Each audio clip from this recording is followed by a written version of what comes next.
Hey, family! The end of October is coming in hot, figuratively at least.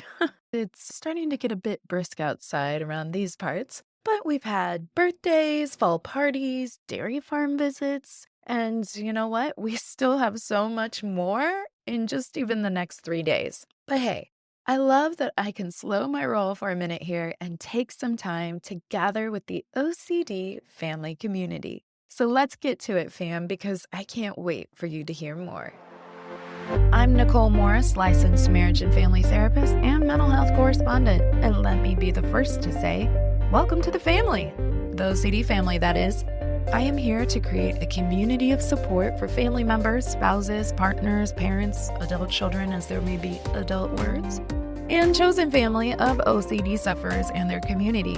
I've had over 22 years of experience in the mental health field, but please note that this information does not qualify or substitute as a diagnostic evaluation, therapy, or treatment, and it is presented on an as-is basis. Please follow up with a qualified mental health provider in your area regarding concerns for yourself or loved ones. Thank you for joining us today. Now, let's get started. So we went to a dairy farm within this last week, and that just sounds so Midwest, doesn't it? I think people probably imagine farmland and that sort of thing when thinking of the Midwest, but I have to say, I had never, ever visited a dairy farm, having grown up mostly in the Midwest until just a few years ago with my littles. But the dairy farm was absolutely lovely and got together with dear friends and engaged in a lot of fall activities, including, isn't this on everybody's fall activity list? It might be here in this community, including fighting with OCD. So my son Jack, who has been on the podcast before, when we first got there, he climbed tentatively. The man is cautious. Halfway up a hay pyramid of sorts. I don't know if that's what they call it, but that's what it was, in my opinion, before cautiously, and I mean cautiously, making a trip back down. And I turned to Patrick and I said, I think OCD is here.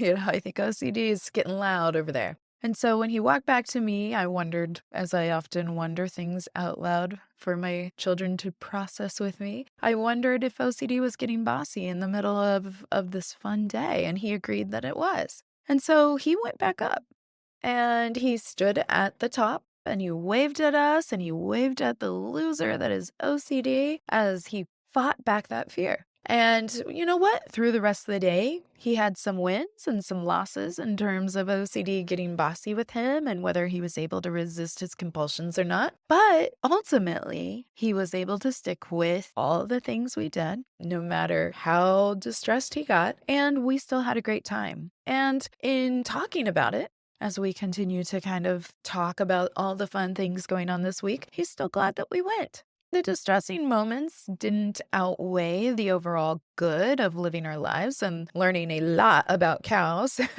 We still had fun. And I like to make it clear too, like the loss wasn't that OCD showed up or that he got distressed. The loss is when we get stuck in a compulsion loop to try and deal with that. And so he did get a little stuck, but fortunately we were there to battle with him and engage with him in the response prevention. And overall, it was a really great time.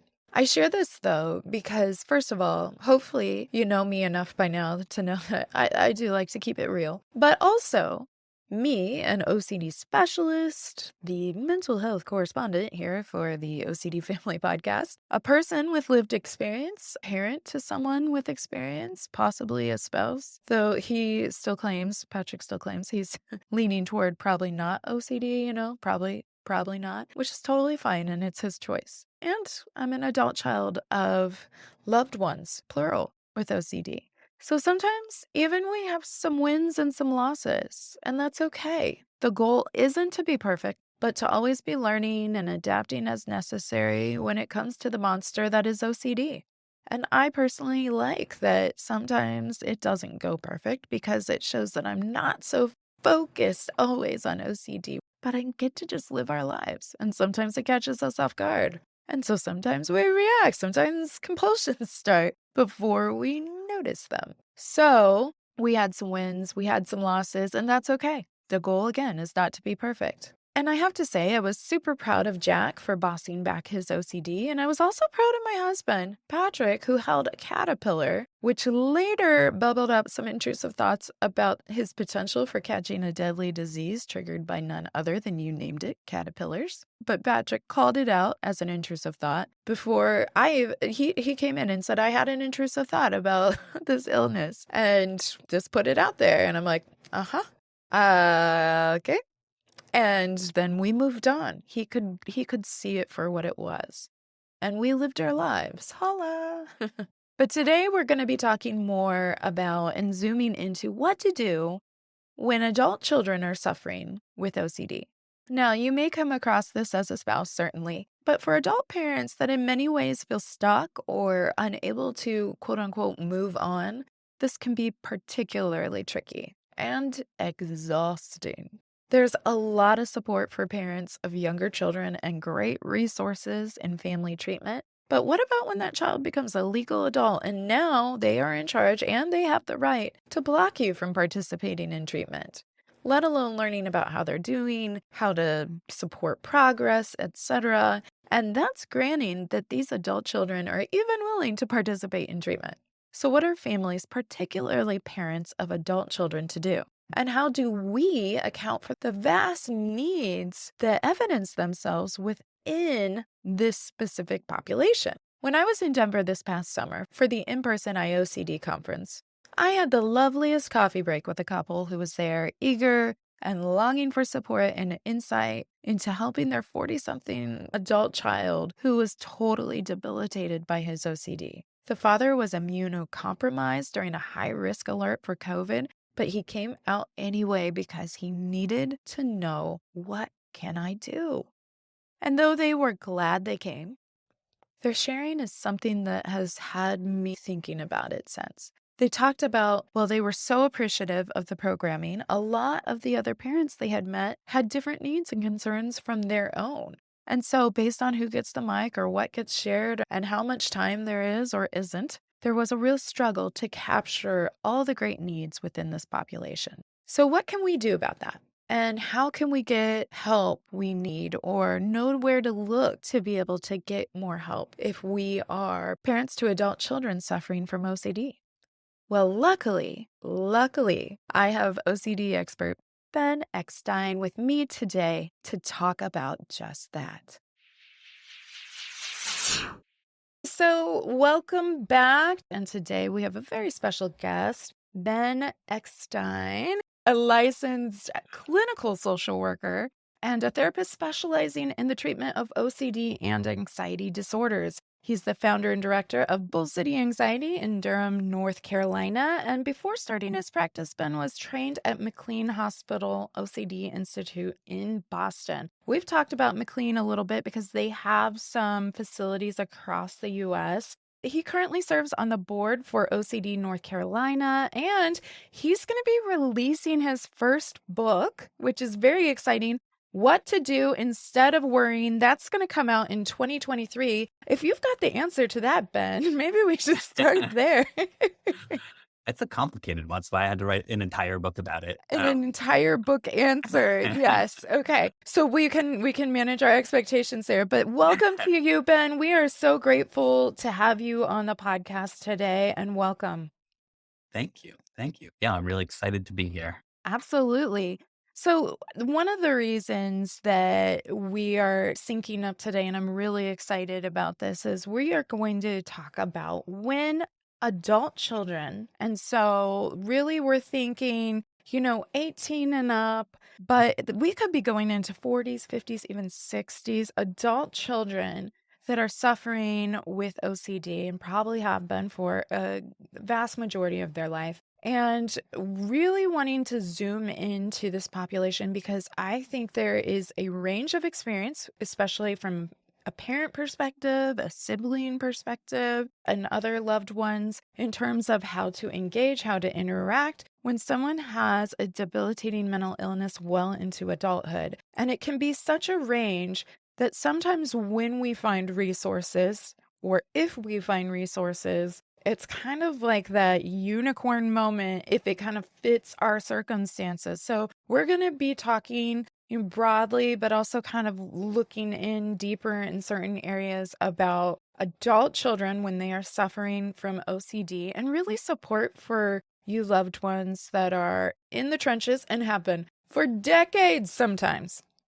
Decades. And so I am really excited because Ben, he has really worked a lot with the adult population and would love to hear more about kind of your history and getting involved with adults suffering from OCD and not just, adult clients, but working with parents and families around that. Yeah, absolutely. So, I kind of stumbled into this niche a little bit. And I think that is also true of how I stumbled upon OCD and ERP just in general. And I remember when I first happened upon McLean and the OCD Institute, I was really drawn to it because it felt like it was almost like discovering like, that unsigned band that's like amazing and nobody knows about, right? Like that it felt like there's this treatment out there. There are all these people who are suffering. And if we can just bring that treatment to those people, it will make things so much better, right? That there's this kind of untapped resource. There's kind of an underserved population within the Absolutely. OCD community. Mhm. And so I think as I learned ERP and found that there's actually this really effective treatment model that we can use, and I started kind of digging into it more. I think what I really found was this underserved population within the underserved population of those parents of adult children. So I think a lot of the resources out there for parents are largely geared towards young kids. That it there. I think there is a lot of support if you know where to find it for parents of young kids, talking about accommodation and finding pediatric OCD specialists. And I think that there's a lot there. Mhm. And then those kids get older and the resources dry up a bit. I think the shift towards, hey, this person is now just responsible for their own treatment. The parents are kind of elbowed to the side, and they're just not really as involved in a lot of circumstances. But it often leaves them feeling kind of helpless. That they're not as involved in treatment. It feels like they don't have the same leverage, the same ability to kind of have an impact. And so, yeah, I think it is a really important niche to focus on and to give support to. I started running a support group for parents of adult children with OCD Mhm. at the annual IOCDF conference. I don't know, maybe 7 or 8 years ago, something like that. And yeah, I was just really, really struck by how much of a need there was. I remember when I got tasked with running this group, my first thought was like, I don't think anyone's going to show up. It's so specific. What are the chances that there are actually people who want support for this thing because it is such a niche? Mhm. And then I remember even that first year that I did it, it was one of those rooms where they have those like dividers separating the room. And Mhm. they had to open up the divider to make more space. And they had to bring in more chairs because there were Mhm. just so many people who wanted support. And it has been that way every year. There are tons of people there, and they are all really desperate in some ways for somebody who gets it, other people who understand that experience, because I think it can be pretty isolating. Yeah, absolutely. I mean, ultimately, and Ben, you and I are both parents, so we have this idea of we have this kind of pivotal time during our children's childhood to help raise them and launch them, and they can go be their own people. And certainly, children with OCD can go and do that and get married and have jobs and be successful and have all sorts of things happening for them. But that doesn't mean the parent who has been in the trenches for so long isn't still impacted or worried or concerned. And, that's on one end of the spectrum. On the other end of the spectrum, well, actually, I don't know. We got like a triangle. I'm going to make a triangle instead of like, because we have the people that didn't know it was OCD that figure it out well into adulthood. And the parents are like, oh, and maybe they're engaging to learn more and maybe they're not. And then we have the other end where you might have someone that is going to need long term assistance because the level of intrusiveness and just how debilitating their illnesses really keeps them from being able to function independently. So we have parents that have kids that, yeah, we struggled with OCD. I'm concerned about this. I see some kind of warning signs in my grandkids or whatever, all the way over to they live with us, but we have to kind of have respite and we're thinking about hiring somebody to come in and take some shifts. So there is a very, very broad spectrum when we're talking about being parents to adult children. Can you talk to us a little bit more about, and it may echo some similar things, but kind of what you were finding when you started having these conversations in these larger than anticipated but much needed groups? Yeah. Yeah, it's interesting that you mentioned the spectrum because I guess I sometimes think about it as to further complicate it. Maybe not even a spectrum or a triangle, but I think a few different spectrums where like Mhm. I so some of these, even though it is this really specific group, I think there are also these subgroups within it. And so I think one of those divides that I notice is that I think those folks who have adult children with OCD, some of those children are seeking out help. Mhm. They're wanting to get better. They're trying to engage in treatment, Yeah. but it's hard. It's a slog. OCD is really severe, and they're still kind of struggling with it. They're putting in that good faith effort to try to get better. And then I think on the other side of that spectrum, I think are those folks who are not doing treatment, who have decided, hey, this is not for me. It's not going to work. I don't want to do it. I've tried it and it didn't work. Yeah, I don't mean to vilify that. I think a lot of people get to that point because they have had bad experiences. They have done treatment that hasn't worked. And so, yeah, I get why someone might arrive at that place. But I think as parents, I think those are two very different experiences. Mhm. How do I support this person who is going through the treatment and trying to make it work? How do I collaborate with them to remove some of that accommodation and to try to help them through treatment Mhm.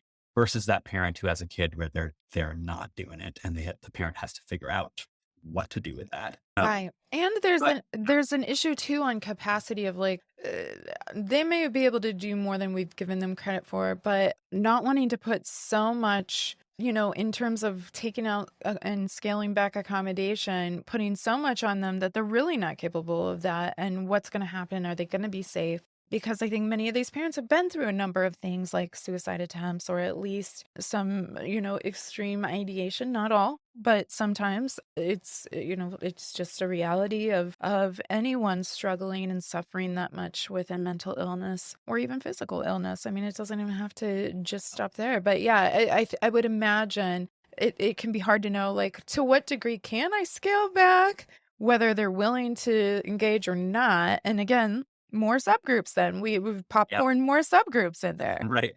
Yeah, it's just, and forget about OCD for a minute. I think it's a challenging thing just as a parent for anyone, right? Like that babies come out and we do everything for them, right? That Mhm. if they cry, our job as a parent is to figure out what's wrong. If they're crying, we feed them, they need to sleep, they have a dirty diaper, whatever, right? Like that with babies, there are really three options: dirty diaper, they're hungry, or they're tired. Mhm. But then they get much more complicated. They have a lot more needs. There are a lot more things that could be wrong. And then we also have to start navigating, do I just jump to the rescue every time? Do I help them to sit with some of that distress? Do I help them to learn how to do it on their own? And so I think the reality of parenting is there is this very gradual removal of accommodation and support. And I think with OCD, we often talk about accommodation as if it's this thing that's always really bad. Right. And it in the case of OCD, yeah, accommodation is unhelpful. And It's it I tricky. guess it is bad, but helping your kid is not bad. Supporting your kid is not bad, right? And so, yeah, I think we have to figure out where is this line? Where does that helping start becoming problematic? And how do we not only remove the accommodation, but help to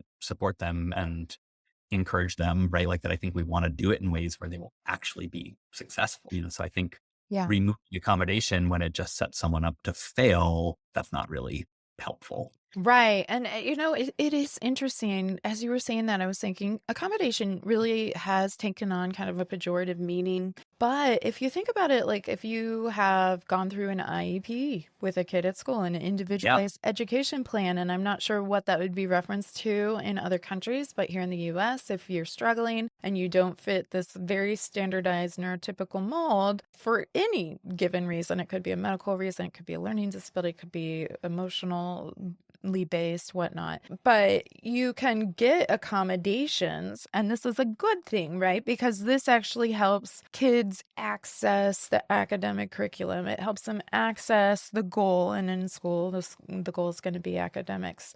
But yes, when we think about it in terms of OCD, often accommodation starts to be that extra that we do as loved ones, usually out of a place of love and support, and it snowballs gradually or sometimes very quickly, depending on what we're talking about, where you wouldn't necessarily do that for someone else, but you're doing it to keep the peace, to lower anxiety, to help at least kind of to choose a battle. And sometimes I've talked with, some other people on the podcast about how sometimes you have to choose your battles. It's not going to go perfectly every time. I'm a parent, real life. Sometimes you just got to get out the door. Come hell or high water, you're getting out the door. So I Yep. don't care. Grab your shoes. I grab your shoes. I'm going to carry you.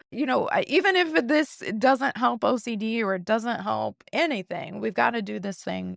We're going now. But Yeah. accommodation certainly can become a lifestyle. It can become really deeply ingrained to the point of your relationship feels kind of defined by these, some may say nurturing characteristics. And I think often their aim is really good. But accommodation then now gets this kind of really negative connotation. And, it's tricky, but it is definitely something important for us to talk about. Another thing that kind of bubbled up for me too is when you said, scaling back from mental health, I started thinking about, marketing and ad targeting and how we're kind of split up into these demographic groups for a reason, right? Your 18 and under crowd is going to like something different than your 18 to 24, than your 25 to 34, than you, and even then, we're going to have a lot of disparity within those groups, but still we recognize we need to cut this up into chunks. And sometimes we have, this resource for OCD, or we have this resource for anxiety, this resource for depression, and it doesn't get all sliced and diced up into these demographics.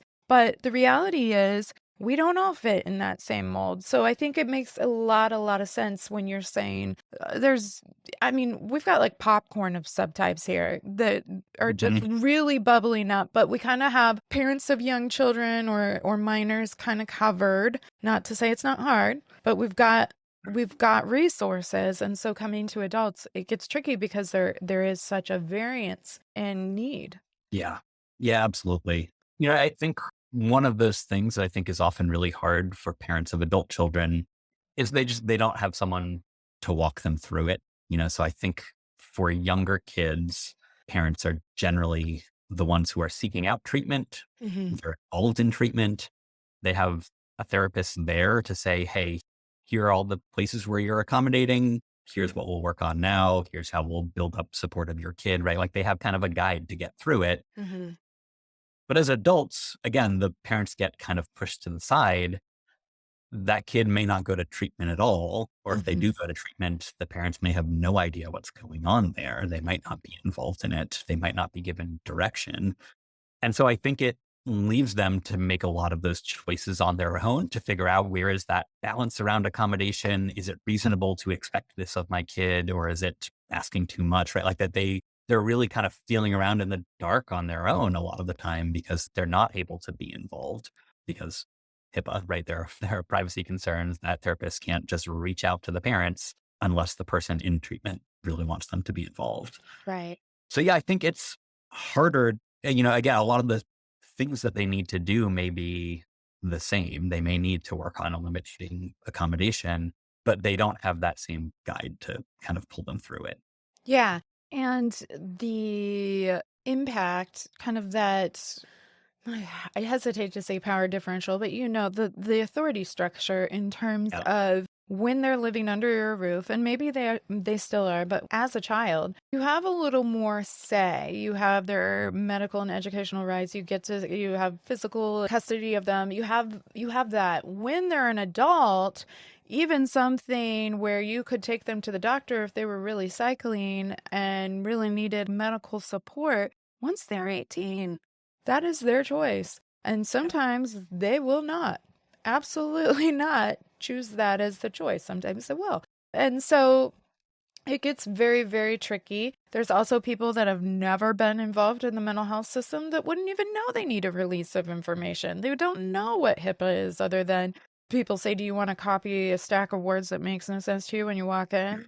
And they're like, "No, I'm Yeah. good. I'll just sign this copy that Yeah. I didn't need it." Or they get it sent on an email and it's like the terms and conditions. Does anybody, I don't know. Like I have iTunes. We use a lot of Apple products. Anytime they update and you have to read through the thing, do people read through that? I mean, some people might. I don't. I just click like go on because I want to be able to get to my song Yeah. or whatever. So Yeah. it's a thing. Yeah. When my first thought was like, yeah, of course not. I don't know. I have more important things I want to do with my life. Don't want to spend my time reading the terms and conditions, certainly for the random Apple update or whatever. Right. But I guess that's, at least for me, I think feels like I feel pretty confident in that decision. Yeah.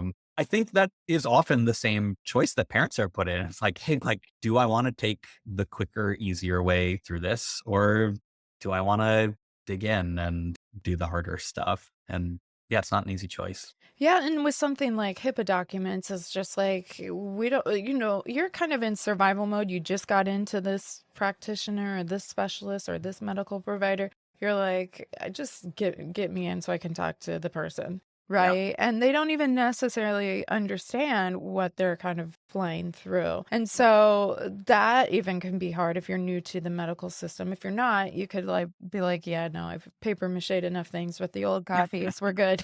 All right. So moving into there's definitely a spectrum. Accommodation can look very different, but parents also have a lot less of, authority to really participate without a signed permission slip from Yeah. their kid now. It's really a flip. I would love to kind of look into how does accommodation then maybe look different in adult children, and it's still a very important thing for us to look at, but again, and noting it's a little popcorn spectrum of things here, can you give us some idea on what that means even? Yeah. Yeah, I think you're right. I think the accommodation is usually pretty consistent, but what it looks like can kind of shift. Mhm. And so I think, my kids are pretty young. So the fact that I buy their groceries and their clothes, and right, like that's not accommodation. That's just me parenting a young kid. Mhm. But there is some point where those things might be accommodation. It depends on the person's situation. But, I think as parents continue to do these sort of activities of daily living, they're taking care of whether the bills or the laundry or, buying the groceries, right? Like all of those things that are required just to facilitate living a smooth life where your needs are attended to, those things become accommodating. Yeah. And so, yeah, I think just the content might shift a little bit, but the idea is still the same. I think where it gets tricky for a lot of parents is figuring out, how do I remove some of those things? Mm. So if this person is not working, Mhm. what is my expectation for their finances? If I stop buying them groceries or if I stop paying for their phone bill, what's actually going to happen? And so I think the reality is, yeah, they won't have a working phone anymore, or Mhm. they won't have groceries to eat, right? That something will have to change in order for that to be okay.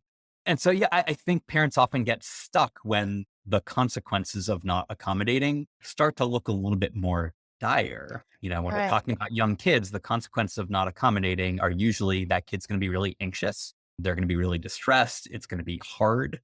But I think when we start talking about not accommodating with adults, now we're talking about, hey, they might not be able to pay their bills. They might not have a place to stay, right? Like it starts to become this much more impactful decision, which I think gets really hard for parents. And this is a question that I hear, I think, every year at that support group is, do you throw your kid out? Like, this is a kid who's suffering from a mental illness. Do you actually let them be out on the street to be in a homeless shelter? Like, is that an acceptable choice to make? And I'll say every year people are really divided on that question. I think sometimes it's necessary, if that kid is being violent in the home, sometimes there are circumstances where you say, yeah, you absolutely cannot be in the home. But I think for those, I think especially if they're working on it, they're trying to get better, do we really want to impose that kind of consequence? And so, yeah, and I don't profess to have the answer other than to say it's a painstaking process to try to figure out what is actually going to be in the best interest of this person. Yeah, I think loved ones fall into similar predicaments when their loved one has, say, an addiction issue or, there can be a myriad of different things going on. And this isn't going to make it easy because we would all like a really concrete answer, like what is the way to go about this? And again, empathizing that your child didn't just wake up this day having this struggle. You've probably been dealing with it for 10, 15 years, maybe, depending on the age of the child. It could be 30 years. So looking at, they don't even know how to boil water. How are they going to get a job? How are they going to be able to take care of themselves? But I wonder even if, and this isn't like a quick, easy answer, but kind of taking a step back and taking a functional look at, what is it benefiting them to stay? Like, what is the benefit? Am I benefiting their treatment ultimately or not? And I think that's going to vary. It's not always the same per family. We have different situations going on. We have different ways that the sufferers may be utilizing those resources and different levels of engagement. And I think there's not an easy, quick answer. It does not feel good to play trial and error with this, but parenting is trial and error. From the moment they're born, if you want to adopt a dog, they're like, we're going to come do a home study. But you Yeah. can have a baby and not know a thing. And they're like, yeah, as long as they're buckled in a car seat on the way Yeah. out, that's all that matters. I mean, so a lot of parenting is trial and error, and it feels very grave when the factors around their livelihood, their basic needs get tied into it. It feels like if I don't supply this housing, they're gonna be on the street. What if they get killed? What if they do something stupid? What if they're a victim of something? Could I live with myself? But we also have to remember where the responsibility is. Like, ultimately, as parents, we would love in some ways, but thank goodness in other ways that we're not responsible for all the things that our kids do. We just have to try and provide that scaffolding the best we know how. Ultimately, what they choose to do with that, mental illness or not, they have some personal responsibility there as well. So, yeah, I mean, I would imagine it is divided and hard. Yeah. I think another one of those questions that I get every year is sort of, how do I get my kid to do treatment, right? Like, how do I, let's say, make them, but yeah, how do I get them to make a different choice here? Yeah. And I have the most unsatisfying answer, which is you can't. You can't make somebody else do things. That's not how this works. I think your job as a parent is to create an environment that's conducive to them getting better, right? It's sort of like you don't make the plant grow, you just supply, the soil and the water and whatever. Access to sunlight and what they do Yeah. with it. Yeah. So yeah, you as a parent, you can control all of those pieces around them, but you can't control the person. And so yeah, they're going to do whatever they need to do. And you're left with these choices about, what is the best environment? How do I make choices around this person that will be conducive to them getting better, whether that's giving them opportunities to learn that they're capable of experiencing distress or creating circumstances that promote motivation, that incentivize them to get better. I think this is one of, I think there are a few issues with accommodation. One of them is certainly that, I think if parents are accommodating, they are depriving that person of the opportunity to learn what they're capable of. And in making it easier to have OCD, they're removing some of that incentive to get better.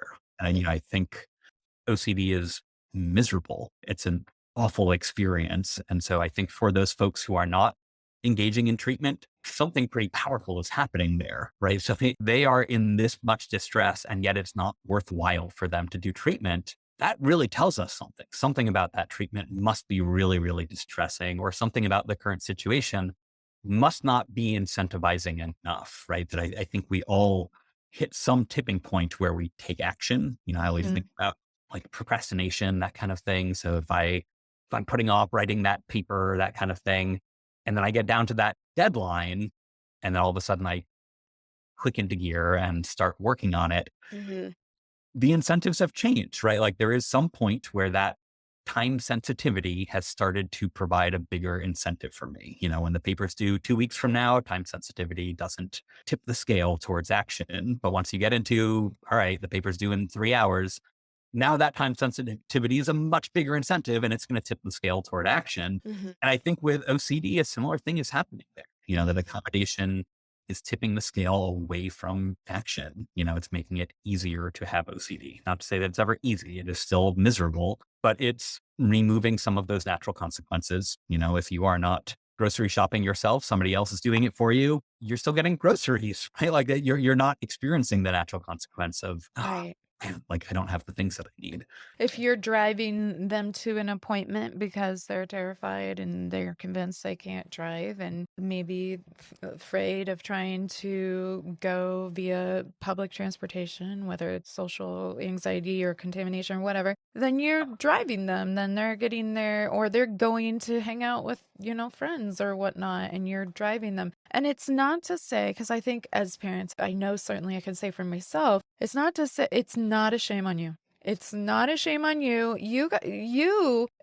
If anything, your loved one has been living in fear, in such extreme distress. The amount of cortisol, which is the stress hormone, and the amount of just distress that they've felt. If anything, I think there is that parallel process that the parents start to feel in terms of, Mhm. if I didn't provide them a safe place to stay, I don't know that they would be able to survive. And it's also putting a lot of pressure on yourself that their survival is contingent on whether you're good enough and you catch things in real time. And that's just an impossible scenario. But also, it's it's not a shame on you. Oh, it's a pivot point, if anything, Yeah. because I've been doing this because I love you, and not but, and I can start doing this because I love you, Mhm. and shifting. And it doesn't have to be in a 180-degree shift. We don't need to completely be going the other way. And that's often not realistic. But I will tell clients all the time, real nerd here. But if you think of like an old school, like compass and protractor, if you can even remember what those are, where you put like the little Yeah. pencil that looks like it's from like a categories box Yeah. in the, compass or protractor. I don't even remember which one is which, but it's 360 degrees in a circle. Yeah. And even 1 degree of change, it doesn't feel like much at all right here at the epicenter of the distress. But we follow that array out. It is on a different trajectory forever. It is forever going to be shifted because of 1 degree. And you can't see that until you get way far out because it looks like the same line, right? But it's not. And so being able to even make those little shifts, if you're going to the conference, if you're finding this podcast, something tells me you're there. And so if anything, a pat on the back of, I love my child so much that well after they're an adult, I'm still trying to help. Yeah. No shame in that. It's Absolutely. just new learning. Yeah.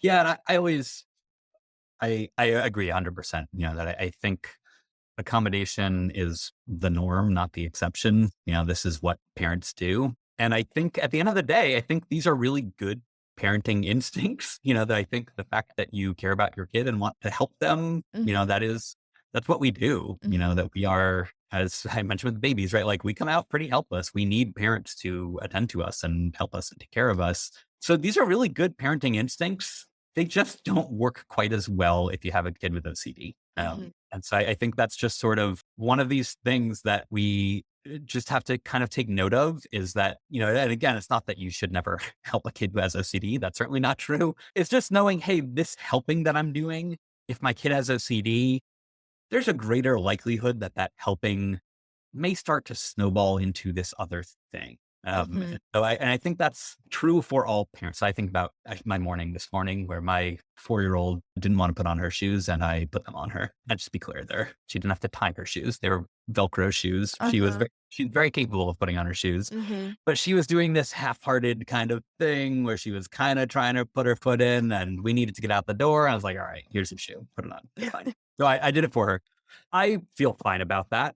If my 4-year-old is now 10 years old and can't put on her shoes, that's a problem, right? That at some point that would become an issue. And so I think it's just important to recognize the act of doing things for your kid that's not inherently wrong or problematic. It's about the context and the function and like, has it become this bigger thing that's kind of snowballed and gotten out of control? I think most people flag accommodation not because they make the perfect decision right in the moment, but because at some point they realize they've crossed a line, right? I think so often you see that line once you're on the other side of it, that it's started to become a bigger issue and you have to kind of walk it back a little bit. Mhm. And I think that's okay. I think that's that pivot that you described. It's saying, all right, like this seemed to be helpful. Maybe it was helpful for a while. Maybe it was a reasonable thing to do, but for whatever reason, it stopped working and I'm going to approach it from a different angle. Yeah, and something that you and I were talking about before we started here, Ben, we were talking about some of the different challenges that parenting presents overall anyway. I have some special needs in some of my children.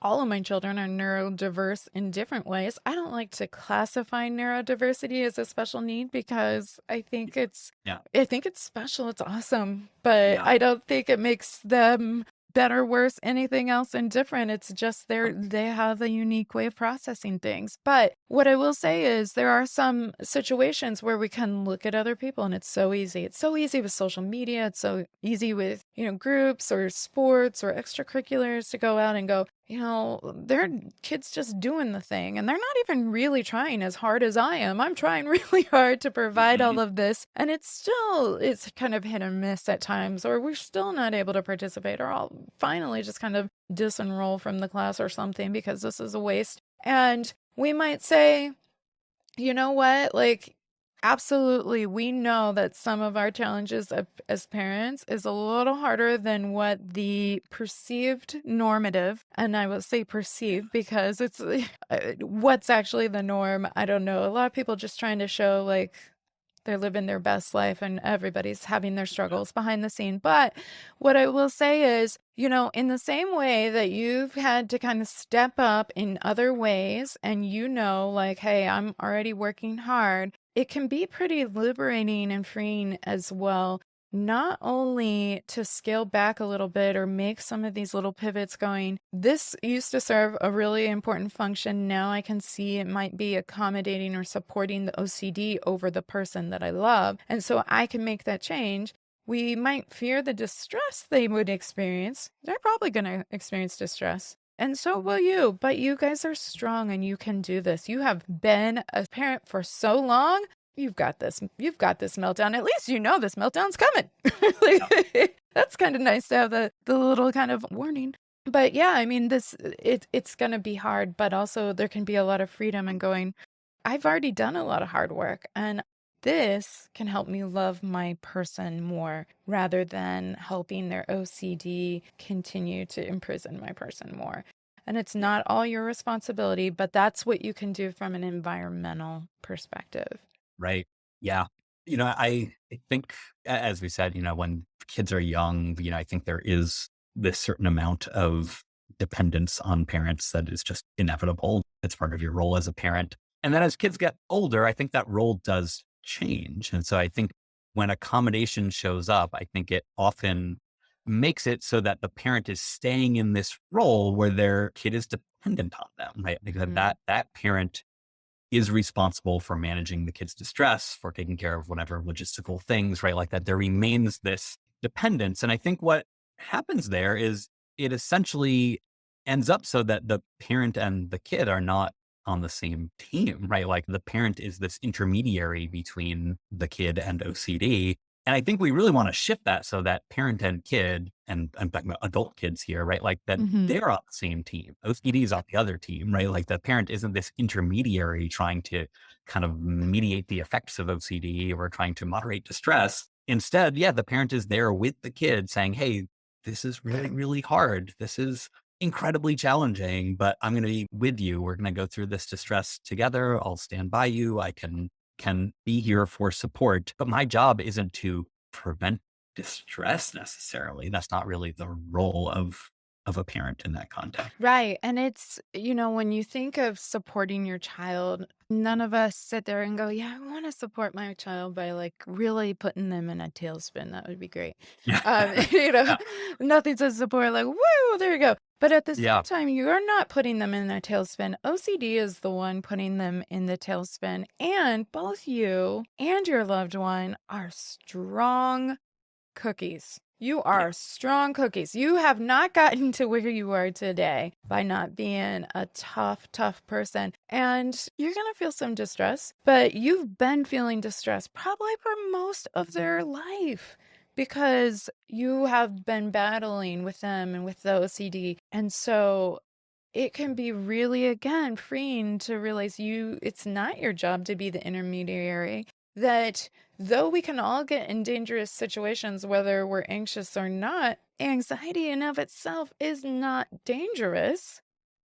And ultimately, it can be what's most helpful for long-term reduction of anxiety to not intercede in that moment and go, okay, I'll drive you, or okay, I'll help pay the electric bill this month, or okay, we'll have, groceries delivered. Here's my credit card. You're on the account. Yeah. Yeah, Yeah. I mean, and it's hard. They are going to vocally, emotionally, maybe sometimes physically show you their distress.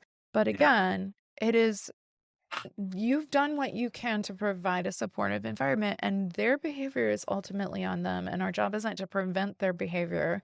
Our job is to support them for what's healthiest, for what's going to be best for them overall. And sometimes that's them feeling really anxious in this moment. Yeah.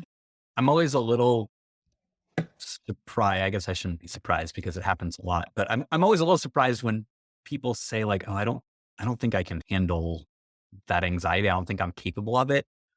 And I'm always surprised by it because these are people who are like battle tested, right? Like they Yeah. have dealt with a ton of anxiety. Like they are anxiety professionals. Yes. And that person who is living this charmed life without any anxiety, we all have some anxiety, but Right. the person who seems to have no anxiety, they're feeling just fine. Like that's the person I don't trust with anxiety, Yeah. right?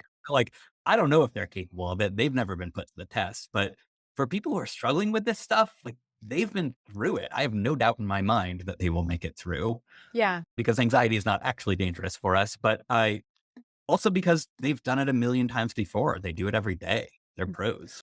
Right. It's one of those things like, I don't know if this will be clunky or not. I tend to just throw shit out, and if it sticks, there we go. That was meant to be. But I was just having this memory as you were saying that of my middle child is very strong. I mean, he has like a six pack. Part of it's because he doesn't eat, and he's a picky eater, and so everything he eats goes immediately to Yeah. sustaining life function, and so has no fat on his body. But what I will say is, he's been my climber forever. And Huh. when he was a Mhm. baby, he started crawling at like 4 months. He started walking at 8. It was tough.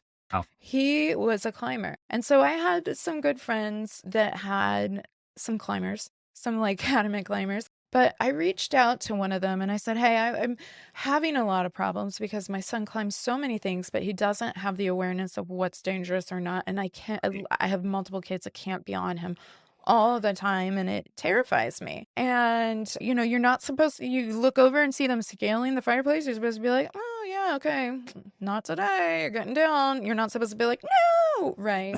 Something where they get totally shocked or could fall, or that yeah. they start to see the pattern of the reaction and they learn, oh, that's kind of fun, so I know how to get a reaction. But you're supposed to be calm and collected and go like, "Oh, yeah, don't climb. No worries, no worries. Just gonna get you down because that's not what we do. Oh, well." And so it was really hard for me to be able to do that because there were so many safety concerns that would come up. And ultimately, what she told me, one of the friends I reached out to, she said, "She's not who I worry about when she's climbing. She climbs, and yes, I need to help kind of teach her the parameters and the boundaries or permission if there's at least supervision. But honestly, her core strength, her agility, all of that, like she is the last person I'm going to worry about climbing something. I may not like it. I may tell her to get down, or there'll be a natural consequence if she does that because it could lead to an unsafe behavior. But in terms of her ability to survive that, she's good. She's better than I would be. But had her sister tried that, her sister's screwed. She's got the upper body strength of a fruit fly. So, we're really like looking at an ER trip there if it Yeah. happens. And I thought, that's such an interesting reframe because this thing that was really terrifying and scary, because it was so known and it was so exercised on a constant basis, it actually was like, you know what? He is pretty safe and he's never fallen off of a platform or anything. Again, we can still give boundaries on that. But similarly, within anxiety, you guys have had like constant, like Iron Man level training on dealing with anxiety day in, day out for years. So it feels like I'm not going to be able to survive this. Probably because you're exhausted because you've been surviving it. If anything, you know how to survive this. They know how to survive this. And you guys you've had the training that we wouldn't wish upon anybody, but you have it and you have the ability to succeed and get through this, even if it means you have distress as well. And so, yeah, I mean, it's interesting. But yeah, a lot of these warriors and these warriors as well, have been in this fight for so long. That you guys are more equipped than you realize. You guys are strong. Your loved one is strong. They've survived in living hell for who knows how long, and they're still here. They're still fighting. They've got more in this fight than we realize. And so having that just really be a basis for like, oh, if anyone's got this, we've got this. We didn't want this to be the challenge, but you know what? It's what the challenge is. So here we are. And then we've done lots of things in life that have not been easy, that we didn't want to do, but we've gotten through it. You can get through this too. Yeah, Yeah. for sure.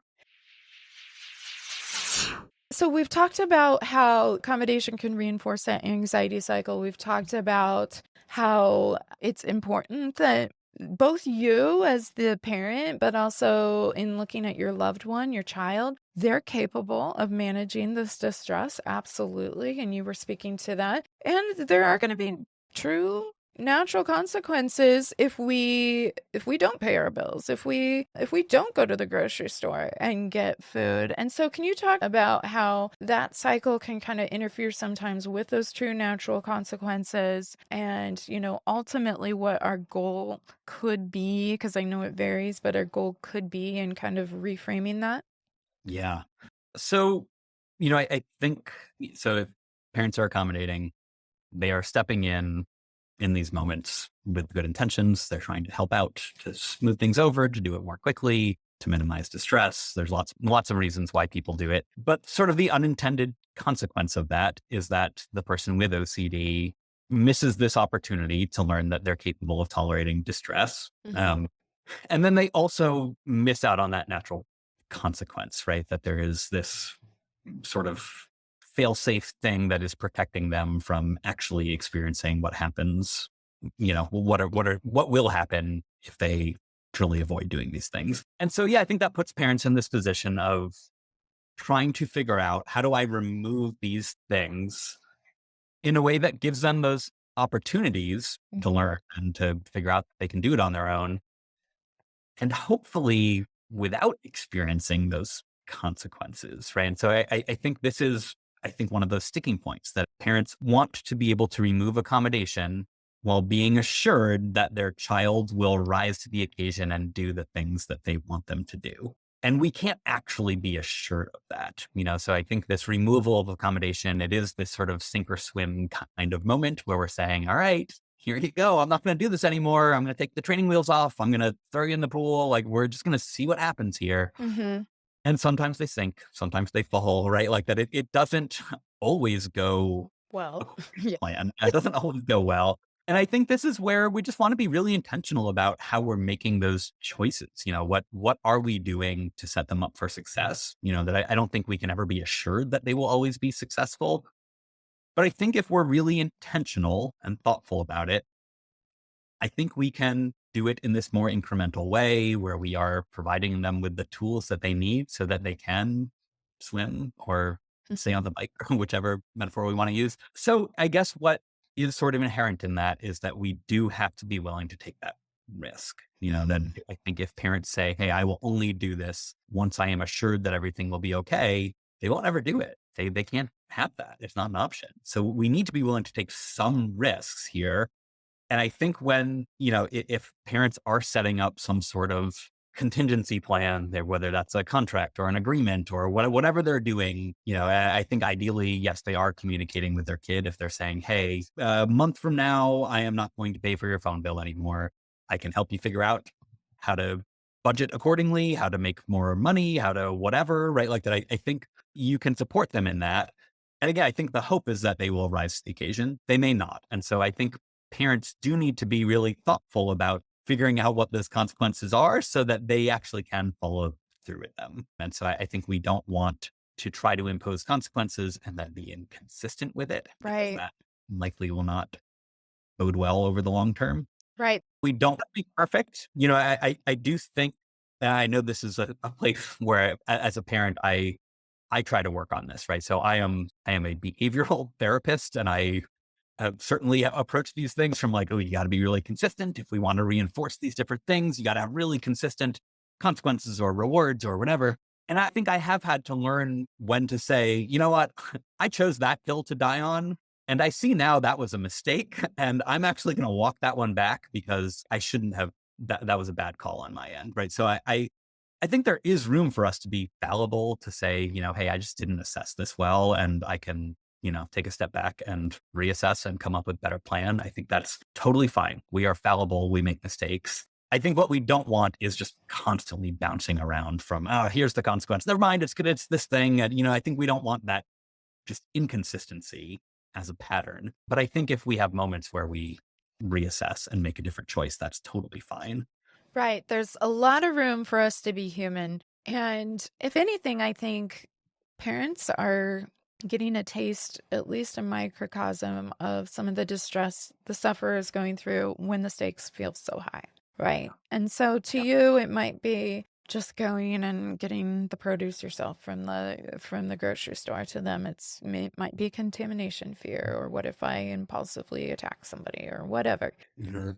It feels so high. Similarly to, if I don't buy them groceries, they're not gonna have food, and if they can't even get to the grocery store, how are they gonna work? And then they're not gonna be able to eat, and then they're not gonna be able to live. Like, that same kind of feeling and sensation is there constant. And so, I think even having a conversation about that and go, "I think I got caught in that too. I got caught Mhm. in this.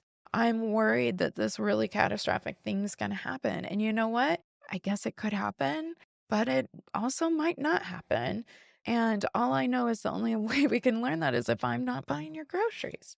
And as scared as you are, I'm scared too. I'm scared that bad things could happen.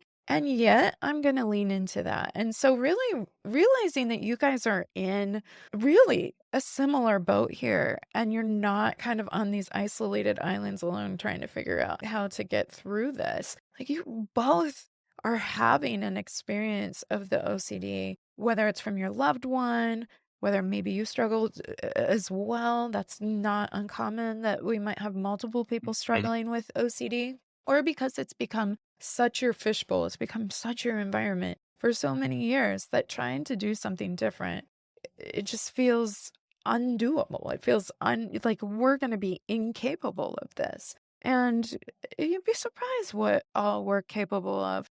Men have walked on the moon, now women too, and And we've created rockets that can shoot and land again. There's cures for certain diseases that used to wipe out entire populations. We're capable of amazing things. So those brains that give us those awesome ideas can also be pretty scary. And we're capable of a lot. And so it doesn't mean we're always going to succeed. And it doesn't mean we should assure success for ourselves or for the others. You know what? It might not go well. Yep. In fact, it probably won't the first time. Yeah. You know? Yeah. Okay. Okay. But does that mean that this is a fail, that we need to switch plans? No. And I think that consistency piece that you're talking to is just so important because otherwise the brain learns if I kind of stay at this long enough, it'll return to what I know, which is distressing, but familiar. And I would prefer that. And it will peck for that. It'll keep trying to reaccess that. So yeah, I mean, it doesn't have to be perfect every time, but if our goal is to be consistent with that messaging, that's a great goal. It is. And it is inevitably bumpy. This stuff is hard. And I don't think there is any amount of planning or preparation or perfect decision making that will eliminate the bumpiness of this. It's Mhm. just, that's inherently part of the process. I think about this experience that used to happen a lot when I worked at McLean. So it's like Mhm. residential OCD program. And right off the bat, we would set this expectation like, we do not accommodate, we are not reassuring you, right? Like that our entire mission here is to create an environment that's conducive to you getting better. And you're going to do exposure and you're going to have this team of people around you supporting you. But every single thing that we do here is going to be in the interest of you getting better. And really often they would drop off their kids. And again, the adult kid, not kids, but adult children. Sure. And they would say things like, oh, they're not able, they can't do that. They're never going to be able to tolerate that. They're going to be too distressed. They're going to be suicidal. There's no way they can do that. And they would always be shocked when they would come and those kids are perfectly capable of doing it. And they did have distress. Sometimes they did get suicidal, but again, they had people around them to support them. So those feelings, that distress, there's a team of people there to help them get through it and come out on the other end of it without reinforcing their OCD. And so I think it is very possible to do this stuff. And I think that idea that they're not capable of it, I think is not really accurate. I think a lot of what happened at McLean that was different is there were these different expectations right off the bat. And I was not their parent. I was the therapist, right? So there are, you know, when somebody seeks reassurance from me and I say, no, I think that's reassurance. I'm not going to answer that question. Mhm. They expect that answer from me and they're not hurt by it, right? That it's predictable. Of course I would do that. That's my job. Right. But they have different expectations of their parents. It Certainly. does get personal, right? That they feel like their parents have this obligation or responsibility to make them feel better, to make that distress go away. And so I think it does take more time and some more distress to change those dynamics at home. It's a different setup. And I think there are lots of things that I could get away with as a therapist at a treatment facility that parents can't always get away with at home. Right. But I think that's the thing is they just have to change the dynamic. Mhm. That it's not that the kid can't tolerate distress or that they can't build a different way of supporting that kid. It's just they haven't done it yet. Right. Yeah, and you're strong and you can do that. You can help create that different dynamic. And again, it can be a 1-degree pivot if that is all that you can do right now. But even that is going to set you on a different trajectory. I think another really good point in thinking about you talking about the hospital example is not only was there a team around the loved one, but there's also a team working together for the loved one. So had you been the only person dealing with, and it's not that you couldn't as one person, but had you been one person, that would have been a lot harder. It would have been Yep. higher stress. And, Yep. there are going to be times where you're going to need to consult. There's going to be times where you need to take a break. There's going to be times and so, you might be looking at a situation and going, I'm the only person for my loved one. Okay, maybe you're the only one you feel like that has influence or impact over your loved one, and you've been their main source of support. but how can we look around the community, look around family, look around for support groups and go, how can we expand your network? Because if you didn't feel like I am just the only one, then you would also have a different level of oomph to be able to go into some of these highly distressing situations. And sometimes you'd be surprised on what the sufferer could kind of shift in that moment if they have one of those kind of light bulb moments. And I feel like as the brain starts to learn different responses, it becomes easier and easier for them to apply it across situations, whether it was a direct Hmm. exposure or not, because the brain gets, oh, it's easier to do this. That Right. was ultimately less distressing, even if the bad thing happened. Right. And so, really looking around and going, I need a team too, whether it's your own therapy, whether it's pickleball on Tuesday mornings at the local rec center, whether it's, just getting together with other parents. IOCDF is a great resource. As we've heard, Ben facilitates this group at the in-person conferences. Do they do something like that at the virtual conference, Ben, where people can get together? I know they have a general chat where people can chat. They do. So there's I think, I don't know if there's a liability reason for that. They don't call them support groups. I think they're community discussion groups, Ah, but they are as far as I can tell, I think they are the same thing. they're Um, supportive in nature. yeah, exactly. So yes, they do that for the online conference as well. And I will also here just put in a plug. There are a couple of women who are parents of adult children with OCD who started a virtual support group for parents of adult children with OCD. Oh, great. And that support group, I feel like I'm embellishing this, but I think I might even be understating it actually.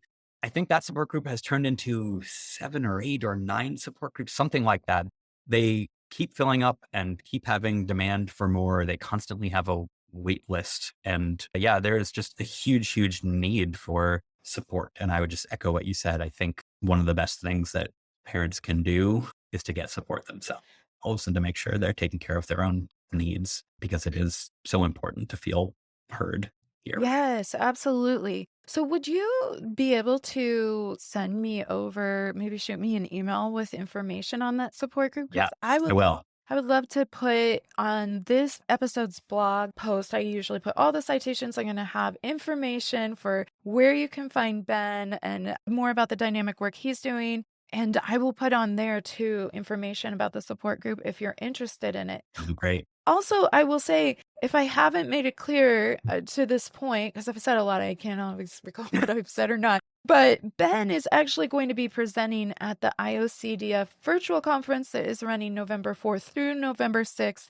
And it's completely virtual, it's online. And these really started during COVID, and I think they're a fantastic opportunity, especially, you could be anybody. You could be an OCD sufferer or an OCD related disorder sufferer. You could be a loved one, spouse, parent, child. You could be a practitioner. You could be a researcher that is all up in grants and saying very fancy words that I don't understand, but would use in Scrabble in a second.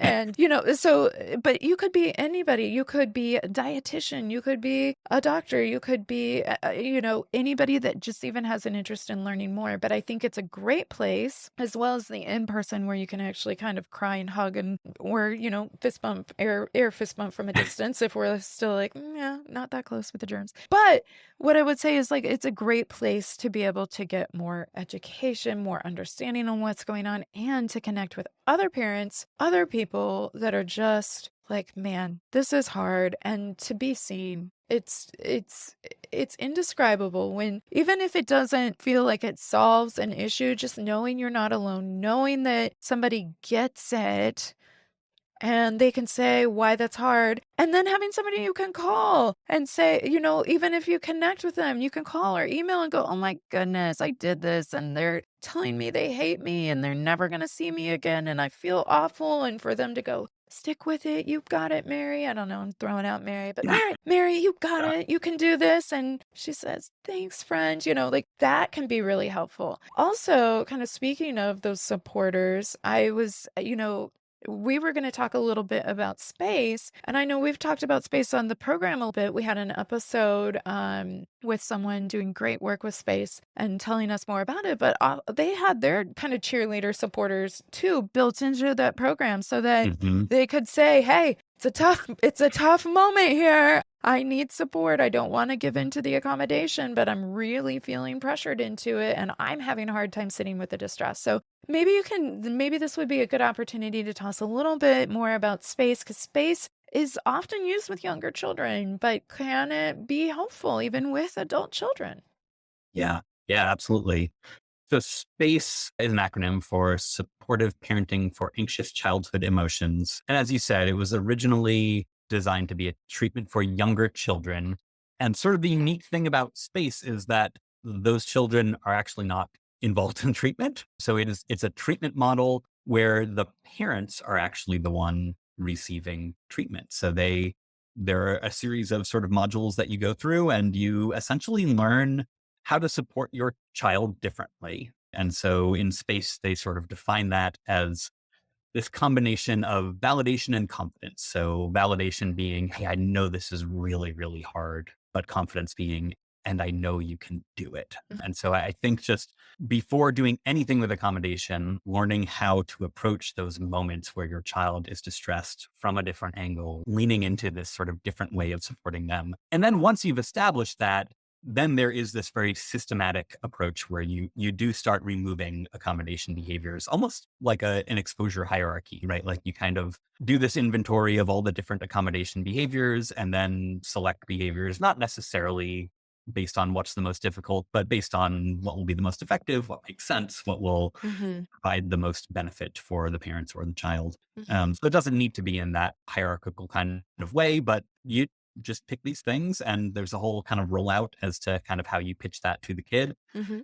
And nothing is really expected of the kid, right? That kind of sink or swim thing that we were talking about. The whole idea here is they can do whatever they want. We're not asking them to do anything. They're not involved in treatment against their will. They don't need to do anything. It's up to the parents to figure out how they approach things differently. And what I think is really fascinating is the results that they've gotten in some of these trials are on par with what kids actually get when they go through ERP themselves. So it's pretty effective. And it is being adapted for older children. They are specifically looking at more of that kind of failure to launch, in your 20s kind of situation. But I think the big takeaway here is that, I think this model can be effective anywhere where accommodation is happening. And so I think with children, accommodation, as I said, that's the norm, not the exception. Mhm, Studies show something like 95% of parents of anxious children accommodate, right? So it's really just this is what happens when you have an anxious kid. I mhm, think those numbers are probably lower for adults who are anxious or adults who have OCD. But if you do have somebody where accommodation is a big part of it, and you might imagine if you are part of that failure to launch category, chances are pretty good there's some accommodation happening. mhm. But yeah, if accommodation is there, this model can also be applied. I will also put in a quick plug that the talk at the online conference will be me and these two women who developed a support group and Ellie Leibowitz, who is the person who developed Space. Um, Oh, that's yeah. look at you then. That's Yeah. pretty cool. Yeah, I am. Well, I'll say I'm excited. I think it's really good. I think people will enjoy it. And yeah, I think it's great hearing about space straight from the horse's mouth. He is the person who developed it and I think has a lot of really interesting things to say about it.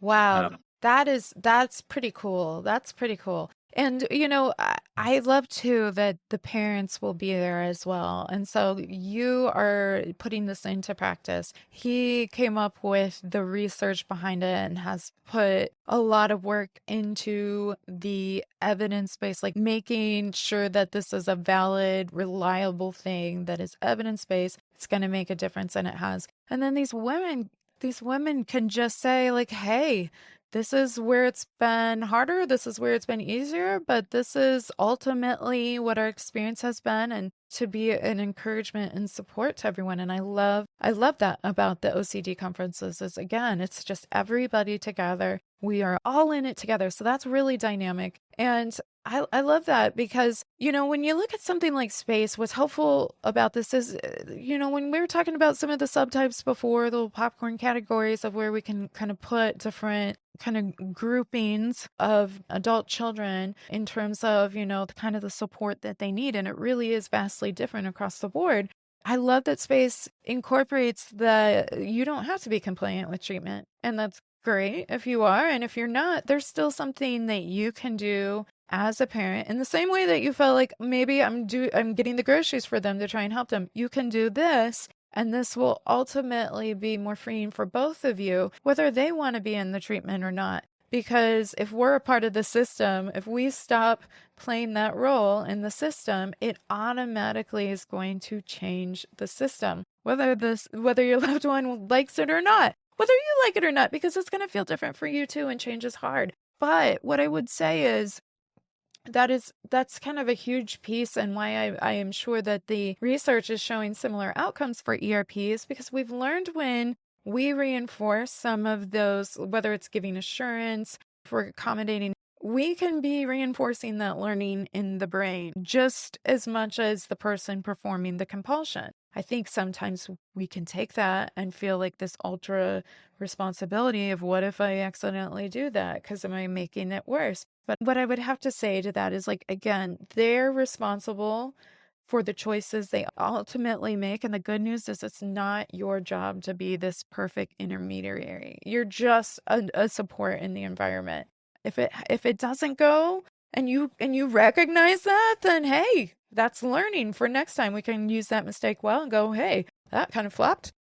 Good to know. Or we can talk it over with the therapist. We can talk it over with our support people. Call your mom if that's a good thing. Yeah. If that's a helpful ally in that. And yeah, and if we're parents that are maybe co-parenting with somebody that they really don't agree with the other person's parenting style, again, you're never going to be able to make them parent the way you want them to parent, but you can still parent in a way that changes the dynamic in your household. And so you absolutely have options there. And I think that's a really good reminder. So that's really cool. So you're going to be at the OCD conference, the virtual conference through IOCDF. I believe you can sign up probably up until the time. And what's really cool is at the conference, you have something like 30 days after the conference has ended to be able to go back and listen to different talks. Now, during the actual conference, there's some live Q&A following different presentations. Those aren't recorded for privacy reasons and whatnot. But if you were like, I want to catch that for sure, go catch it. It's very reasonably priced for family members. I think it's $100 for family members or suffers. If you happen to be a member of IOCDF, it's $85.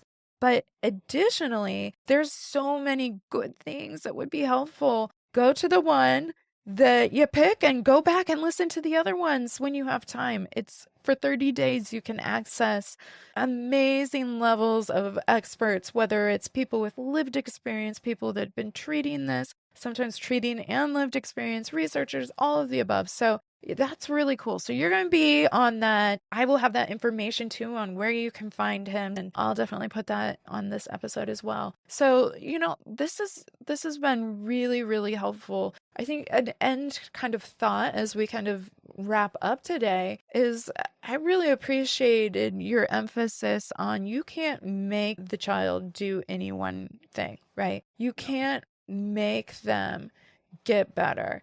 And in a way that's really freeing. It is not all on you, but there are things that we can do. And this is how we got here in the first place, because we love and care about them. There are things we can do that are loving to help create an environment that is most conducive to successful, healthy management of OCD. And that's pretty inspiring. Yeah, I think something that I try to keep in mind is that, OCD, it's like doing compulsions. This isn't bad. It's problematic, right? And so like I think as you go through all the diagnostic criteria for OCD, you have obsessions, you have compulsions, and then you get to this other point, which is about disrupting functioning, right? Like that all of this stuff, it's only a problem if it's a problem, right? So like if it's getting in the way, then that's an issue. And I think it's a really important thing to keep in mind, that none of these, the accommodation, doing compulsions, right? Like this isn't a moral issue. It's not inherently bad or wrong. It's problematic if it interferes with living your life the way that you want to. Mhm. And so I think that's something that I really like about space is that it focuses on that functioning Mhm. piece, right? And I think when you look at the research around accommodation, it makes symptoms worse, treatment outcomes are worse. But I think one of the places where I think it's the most insidious is that it disrupts functioning both for the individual and for the family. And so I think just saying, hey, rather than focusing on symptom reduction, rather than saying, hey, let's make the anxiety go away, we're just saying, hey, let's figure out how to not let this get in the way of your life anymore. Yeah.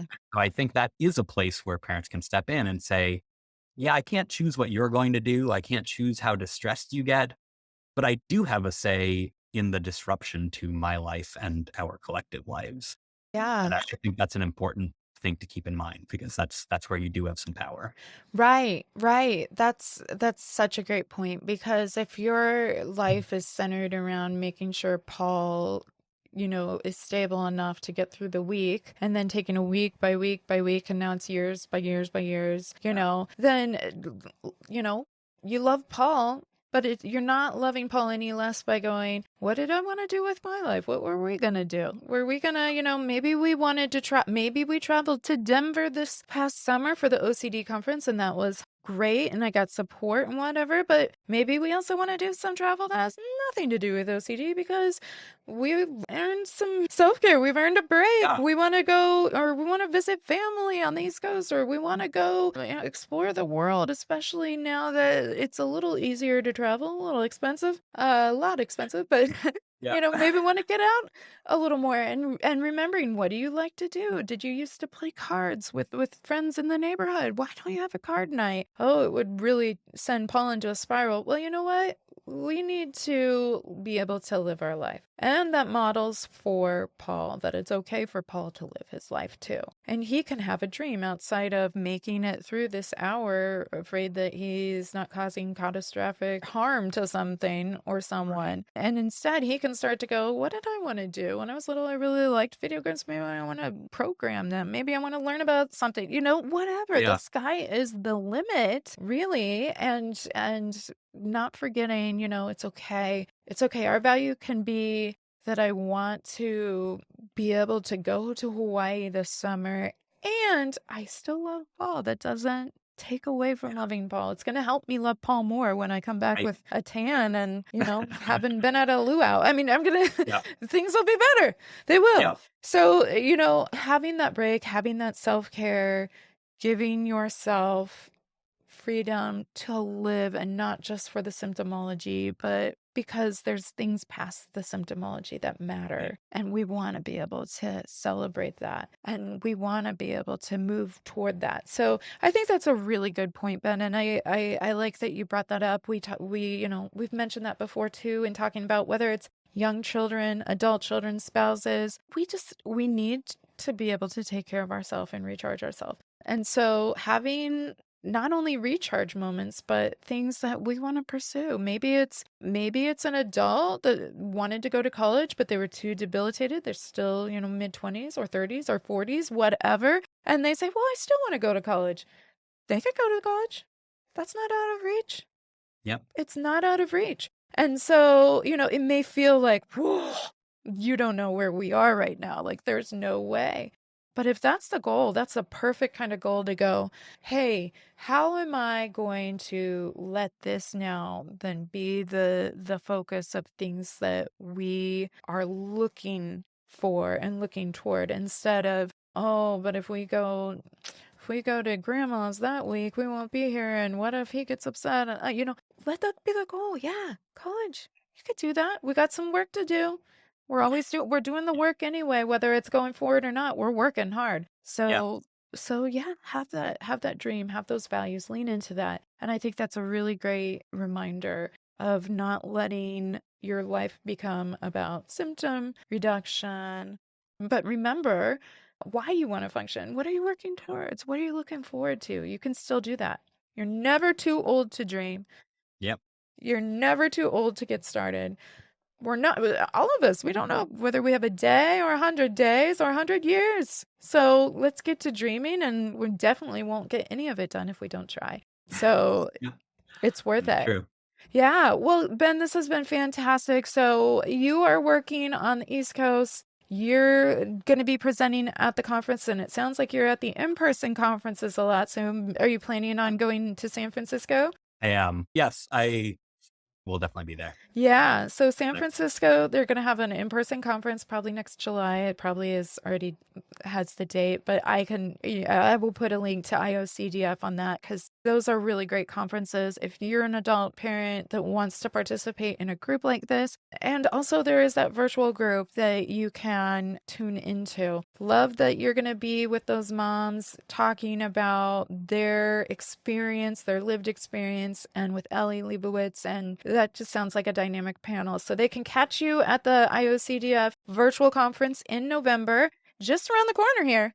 Yep. Yep. Yep. No. So, have your happy Halloween, join up at the end of the week in the conference. I think that sounds like a treat. Not a trick, but it's a treat. So I look forward to continuing to see kind of where support continues to grow. And like these moms are a perfect example of you don't have to have gone to school or be a professional or be Ellie Leibovitz to make a difference. You can say like, hey, this is hard and we're going to talk about it. And then other people can realize they can talk about it too. This could be you. So this is amazing. Thank you so much for taking the time out of your busy schedule, and would love to keep in touch. Maybe I'll see you in San Francisco. I'm hoping to also be in attendance, perhaps submit Yeah, something that'd be to awesome. talk. But yeah, it's been a pleasure. So thank you so much. Yeah, thank you for having me. Absolutely. Intrusive thoughts. For this week's application piece, I just wanted to highlight some of the amazing upcoming resources that offer extra helpings of support for you, the amazing OCD family community. First off, as Ben and I chatted about, the IOCDF virtual conference is coming November 4th through 6th, 2022, and this conference is available worldwide. It's an amazing opportunity to get connected with other families, whether parents of adult children, like we talked about today, young children, partners or spouses, clinicians, researchers, everybody. I'm going to be linking directly to IOCDF's virtual conference event from this episode's blog post on OCDFamilyPodcast.com. But you can also hop on over to iocdf.org, which is the International OCD Foundation, again, for anybody who's new to the family gathering. And you can easily navigate once you're at iocdf.org around to find out more info about the conference, how to register, as well as the wealth of resources there. It's $100, I believe, for family and support communities, as well as for OCD and OCD related sufferers. And you have access to the entire catalog of talks and trainings for up to 30 days. I want to say it's up to 30 days. So that is pretty cool. If you happen to already be a member of iocdf.org, I believe you can get a 15% discount on that. So that's going to be $85. But even if you're not, this is a great resource. Some of you may be paying more out of pocket for therapy sessions or coinsurance or deductibles or just cash pay than the cost of this 3-day conference. And it's such a great resource for anyone impacted or longing to learn more about OCD and OCD related disorders. So I really, really highly recommend it. Also, if you sign up, keep an eye out for Ben, who will be presenting on Saturday, that's November 5th at 2:30 p.m. His talk is called Supporting Your Adult Child with OCD, Clinical and Family Perspectives, and he will be co-presenting with the one and only Ellie Leibovitz, founder of the SPACE program, as well as with, I believe, Susan A. Lane and Kathy Stocking, who are our mama warriors that are co-facilitating that virtual support group that Ben was talking about earlier in the show. Ben was kind enough to send me the link where you can learn more about this virtual support group, and it looks like it meets twice a month, and it's free and open to family members or parents who live in the US or Canada.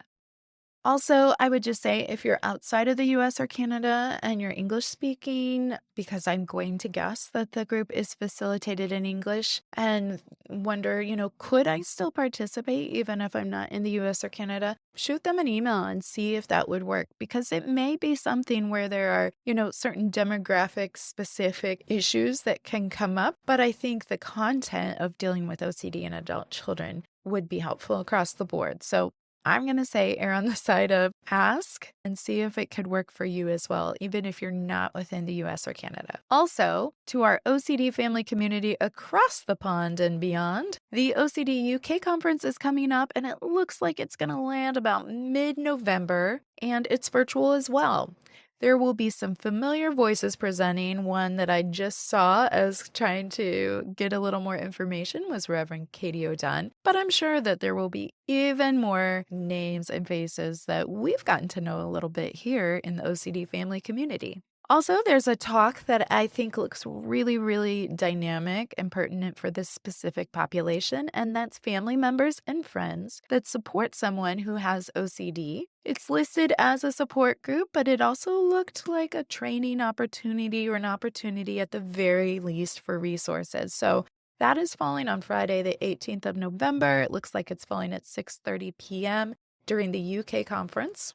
And essentially, this sounds really akin to what Ben was talking to us about in terms of what he facilitates at the in-person conferences here in the United States for IOCDF. There are a number of other resources as well that I've seen, especially through social media. I've seen as a friend of the OCD Family podcast on Facebook, OCD UK updating and giving different information about talks that will be happening. You can also go to ocduk.org and they will be updating, it looks like in the next couple of weeks, more and more information about this year's conference. But what I will say, I was perusing ocduk.org because we do have loyal family there in the UK that is listening with us and new downloads every week. And what I will say is I noticed that 2020 and 2021 were virtual conferences as well, especially with COVID. And that you can go back and watch old presentations, watch old conference content, and it's absolutely free.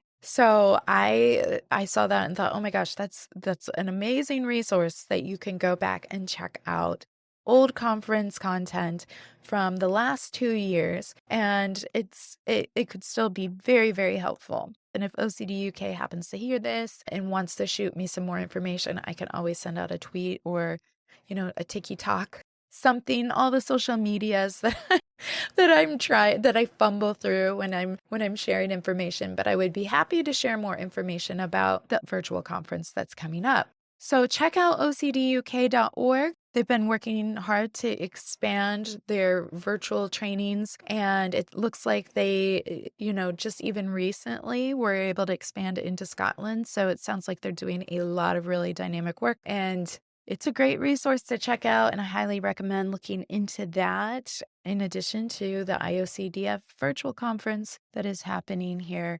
It's all in November, y'all. It's an exciting November. Also, whether you hit up Ben and his crew at this year's conference or not, I'm here for y'all, okay? So I will be linking to IOCDF's website where you can get all the details on Susan and Kathy's virtual support group, because I think that's going to be really important. So whether you go to the conference and hear about it or not, I want you to be able to access that if it's something you're interested in. Again, totally free.